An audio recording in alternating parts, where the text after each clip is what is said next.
जय माता दी मित्रों, हमारे YouTube चैनल में आपका हार्दिक स्वागत है। आज मैं आपको हनुमान जी की सिद्धि बताऊंगा और ये जो मंत्र मैं आज आपको बताने वाला हूँ बहुत ही सिद्ध मंत्र है, बहुत ही शक्तिशाली मंत्र है। हनुमान जी की ज़बरदस्त शक्ति इस मंत्र से आपको देखने को मिलेगी। वैसे तो आप सभी लोग हनुमान जी के बारे में अच्छी तरह से जानते हैं, मुझे बताने की ज़रा सी भी आवश्यकता नहीं है, लेकिन फिर भी थोड़ी बहुत जानकारी आपको दे देता हूँ हनुमान जी से जुड़ी हुई, जो कि इस प्रकार है। देखिए, हनुमान जी भगवान श्री राम के सेवक हैं, भगवान श्री राम के दूत हैं, भगवान श्री राम के साथ में चलने वाले देवता हैं हनुमान जी। हनुमान जी रुद्रावतार हैं, भगवान शिव के अंशावतार हैं और इसके साथ में माँ भगवती के साथ चलने वाले भी हनुमान जी महाराज हैं। यानी कि हनुमान जी की अपने आप में एक विशेष स्थिति है। हनुमान जी को आप भगवान भी कह सकते हो एक तरीके से, ठीक है, क्योंकि ये भगवान शिव के अंश है, भगवान श्री राम के साथ चलने वाले उनके दूत हैं, उनके सेवक हैं, माँ भगवती के साथ में चलने वाले देवता हैं और अपार बलशाली हैं, अपार शक्तिशाली देवता हैं। अष्ट सिद्धियों और 9 निधियों को देने का सामर्थ्य भगवान श्री हनुमान जी महाराज में है। इसके साथ में कलयुग के जागृत और कलयुग के सिद्ध देवता हैं। आप किसी भी देवी देवता की साधना करना, अगर वो सारी साधनाएं एक तरफ और हनुमान जी की साधना एक तरफ, हनुमान जी की साधना अगर आप करते हो तो बहुत जल्दी आपको प्रभाव दिखाती है हनुमान जी की साधना। अगर ब्रह्मचर्य पूर्वक हनुमान जी की साधना करी जाए और सभी सात्विक नियमों को धारण करके अगर आप हनुमान जी की साधना करते हैं तो हनुमान जी की साधना आपको बहुत ही जल्दी लाभ प्रदान करती है और इस साधना के प्रत्यक्ष अनुभव भी लोगों को देखने को मिलते हैं। यहाँ तक कि ये भी देखा गया है कि जिस भी स्थान पर रामायण का पाठ किया जाता है वहाँ पर हनुमान जी स्वतः विराजमान हो जाते हैं, वहाँ पर किसी न किसी स्वरूप में हनुमान जी हाजिरी देने के लिए अवश्य आते हैं। तो इससे आप अंदाज़ा लगा सकते हैं कि जहाँ पर हनुमान जी तो फिर इस चीज़ से आप सभी लोग अंदाज़ा लगा सकते हैं कि हनुमान जी जहाँ पर भी रामायण का पाठ होता है वहाँ पर किसी न किसी रूप में जाते हैं। तो जब आप उनकी साधना करके उनको बुलाओगे तो वो क्यों नहीं आएंगे, वो ज़रूर आते हैं। लेकिन साधना करने का सही तरीका आपको पता होना चाहिए। आप जिस मंत्र का जप कर रहे हो वो मंत्र या तो गुरु के द्वारा दिया गया मंत्र हो या फिर वो पुराणोक्त मंत्रों, वेदोक्त मंत्रों, शास्त्रोक्त मंत्रों, ठीक है, या फिर शाबर मंत्रों। शाबर मंत्र से भी हनुमान जी की बहुत ही अच्छी शक्ति साधक को देखने को मिलती है, बहुत ही अच्छी शक्ति साधकों के सामने, भक्तों के सामने प्रकट होती है हनुमान जी की। इसके अलावा जो भी व्यक्ति हनुमान जी की सिद्धि प्राप्त कर लेता है इस ब्रह्मांड में, इस संसार में, वो कुछ भी करने के योग्य बन जाता है। यानी कि वो भूत भविष्य वर्तमान का ज्ञाता हो जाता है, वो किसी भी प्रकार के रोग को दूर करने में सामर्थ्यवान हो जाता है, वो व्यक्ति किसी भी तरह की जानकारी, किसी भी तरह की शक्तिशाली से शक्तिशाली शक्ति को भी अपने बंधन में रखने के काबिल हो जाता है।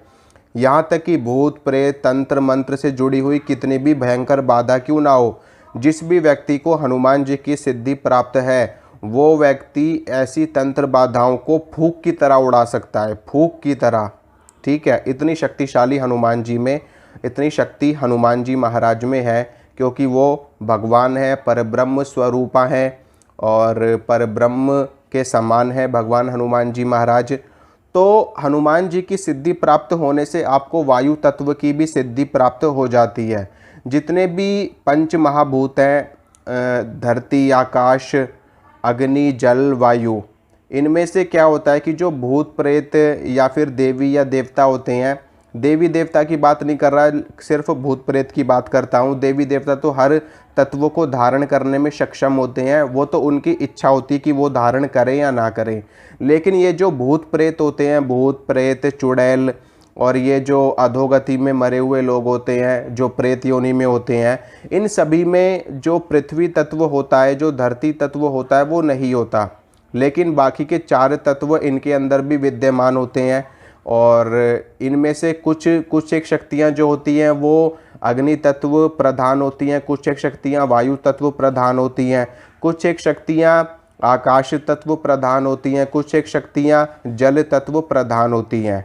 ठीक है, जो शक्ति जिस तत्व की प्रधानता में होती है उस शक्ति का वास उस तत्व के आसपास ही मौजूद होता है। जैसे कि आपने जल देखा होगा, क्योंकि जो नदी होती है, नहरें होती हैं और गंगा यमुना सरस्वती, इनके किनारे अगर आप अपना समय व्यतीत करो, रात्रि काल आप व्यतीत करो या फिर दिन का समय व्यतीत करो, मतलब कि कुछ एक दिन अगर आप नदी के किनारे व्यतीत करते हैं तो आपको अवश्य ही कोई ना कोई शक्ति महसूस होगी, और वो शक्ति जल तत्व प्रधान होती हैं। इसी कारण से वो जल के आसपास विचरण करती हैं।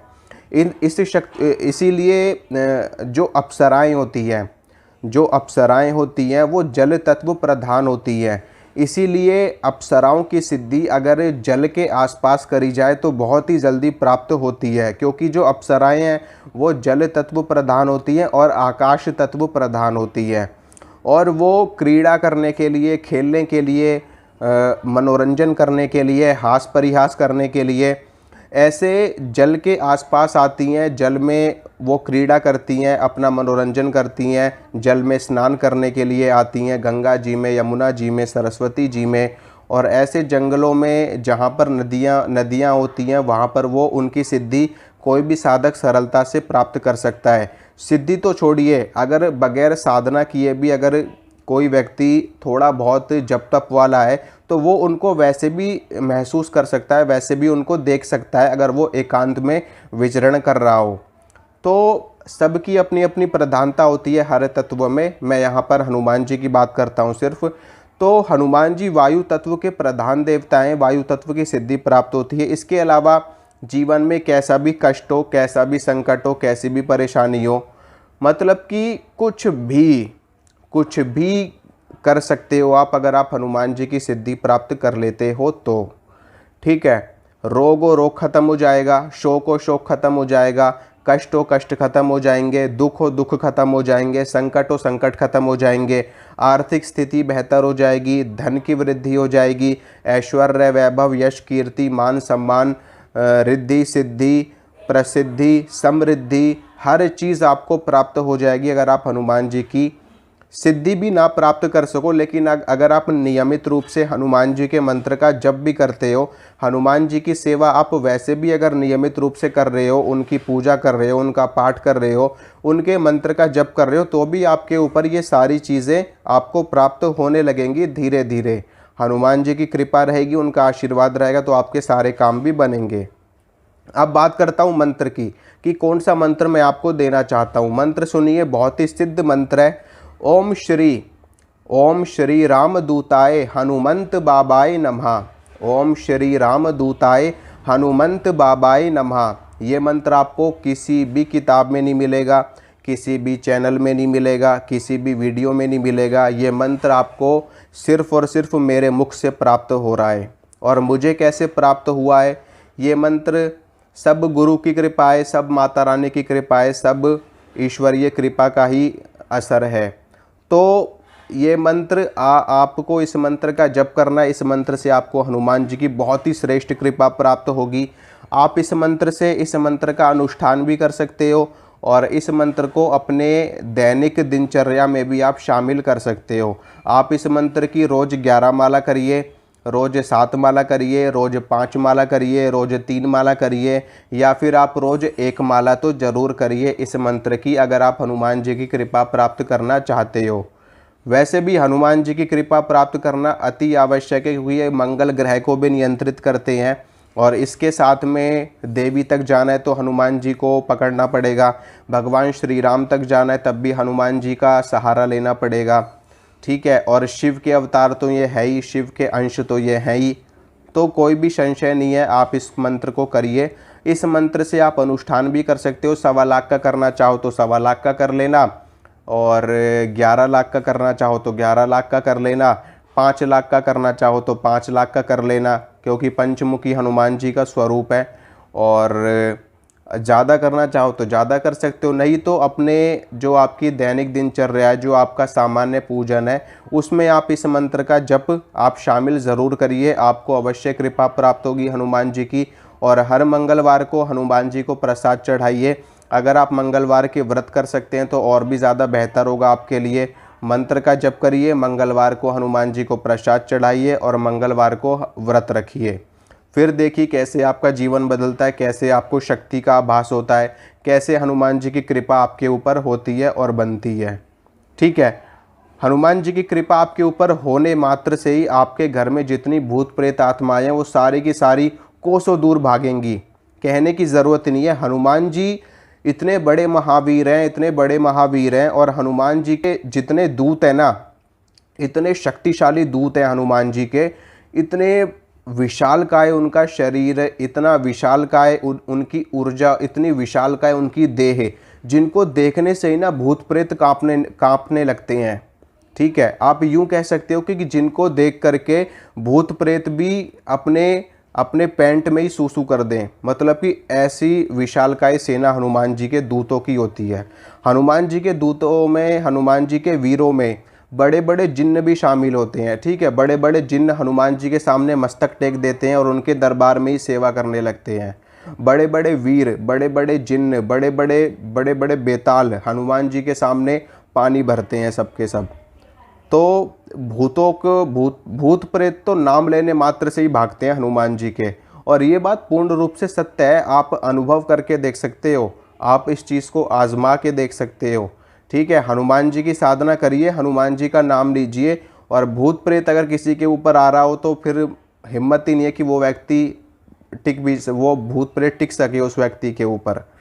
ठीक है, और अगर आप कहीं एकांत में भी है ना, आपको डर लग रहा हो, आपको भय लग रहा हो, तो हनुमान जी का नाम लेकर के देखना, आपके अंदर ऐसी बिजली दौड़ जाएगी अपने आप ही।